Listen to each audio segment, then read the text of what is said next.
Perkenalkan, nama saya Valeria Wilda Paulina dengan NIM 2110417340 dari kelas M1 mata kuliah Metode Penelitian Bisnis.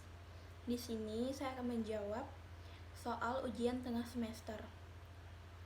Saya aktif menonton video metode penelitian bisnis di Instagram dan video yang saya tonton sebanyak 11 video tentang metode penelitian. Yang pertama, topiknya tentang menulis landasan teori. Yang kedua, topiknya tentang cara membuat indikator penelitian. Yang ketiga, topiknya tentang variabel dan indikator penelitian. Keempat, topiknya tentang mengenai variabel X dan Y atau mengenal variabel X dan Y. Kelima, topiknya tentang judul skripsi yang baik. Untuk membuat skripsi yang baik harus ada ciri-ciri. Keenam, topiknya tentang belajar di perguruan tinggi. Ketujuh, topiknya yaitu tentang cara membuat bab 2 agar tidak dibilang sampah atau tidak berguna. Yang kedelapan, topiknya tentang menyusun teori bab 2 dan penulisan karya ilmiah. Yang kesembilan, topiknya tentang variabel penelitian. Yang ke-10, topiknya tentang macam-macam variabel penelitian. Yang ke-11, topiknya tentang menentukan variabel penelitian. Saya memberikan komentar terhadap video perilaku konsumen. Jumlah video perilaku konsumen yang saya komen sebanyak 6 video. 1. Topiknya tentang model keputusan konsumen. Ada 3 cara berperspektif riset perilaku konsumen. 1. Pengambilan keputusan. Kedua, eksperensial atau pengalaman. Ketiga, pengaruh behavioral. Kedua, topiknya tentang proses pengambilan keputusan konsumen. 1. Need recognition. Seorang konsumen sadar akan keperluan. Yang kedua, mencari informasi mengenai sesuatu yang diinginkan. Yang ketiga, penilaian seorang konsumen dalam mengumpulkan serta mengevaluasi pilihan alternatif. Yang keempat, konsumen memutuskan membeli. Kelima, perilaku setelah pembelian.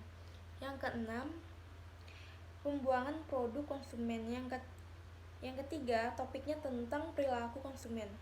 Perilaku konsumen adalah proses dan aktivitas ketika seseorang berhubungan dengan mencari, memilih, menggunakan, dan menghabiskan produk dan layanan untuk memuaskan kebutuhan dan keinginan.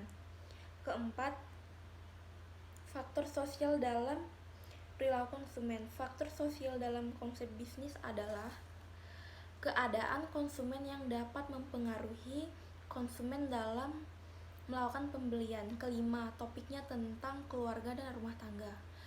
Keluarga dan rumah tangga adalah unit terkecil dalam sebuah masyarakat yang secara langsung mempengaruhi keputusan konsumen. Yang keenam, topiknya tentang sikap konsumen. Sikap konsumen merupakan ungkapan perasaan konsumen tentang suatu objek, apakah disukai atau tidak, dan juga bisa menggambarkan kepercayaan konsumen terhadap berbagai atribut dan manfaat. Yang manfaat yang saya dapatkan setelah menonton video metode penelitian bisnis di Instagram dan memberikan komentar yaitu pertama, saya dapat memahami konsep dasar metode penelitian. Yang kedua, dapat belajar menerapkan metode penelitian dalam penyusunan skripsi. Ketiga, dapat mengenal dan memahami variabel-variabel yang ada pada penelitian. Keempat, menambah pengetahuan dan wawasan mengenai metode penelitian. Yang bagian B, jawabannya, cara menentukan judul. Pertama, judul harus menggambarkan prediksi isi penelitian. Yang kedua, judul yang bagus adalah singkat, jelas, menarik. Yang ketiga, hendaknya mengandung kegunaan praktis dan penting untuk diteliti. Yang keempat, tentukan permasalahan. Yang kelima, tentukan ruang lingkup pembahasan. Yang keenam, pilih judul yang relevan dengan bidang keilmuan Anda. Sedangkan cara membuat judul yang baik yaitu dilakukan dengan telaah atas topik penelitian. Yang kedua, singkat, jelas, dan logis. Yang ketiga, tidak ada unsur bahasa puitis. Yang keempat, mempergunakan kalimat berita.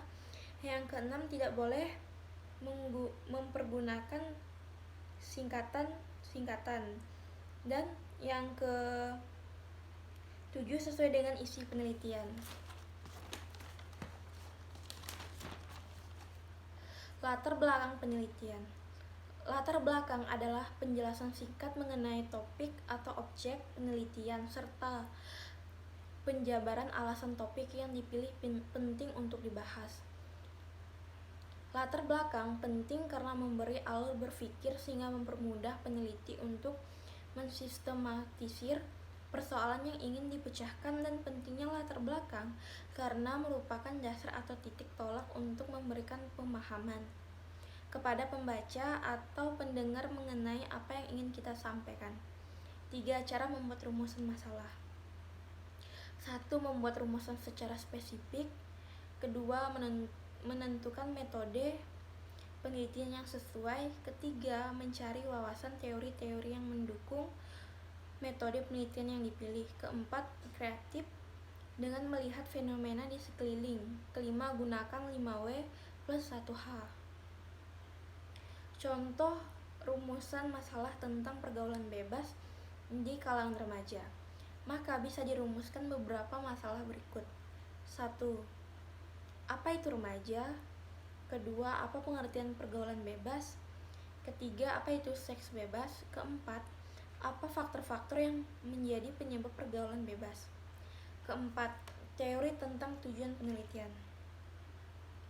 Tujuan penelitian adalah rumusan kalimat yang menunjukkan adanya penelitian yang bertujuan untuk mengikuti suatu teori yang sudah ada, dan manfaat penelitian adalah uraian untuk menunjukkan bahwa suatu masalah layak diteliti serta untuk menunjukkan signifikansi masalah yang akan diteliti. Sekian video dari saya, terima kasih.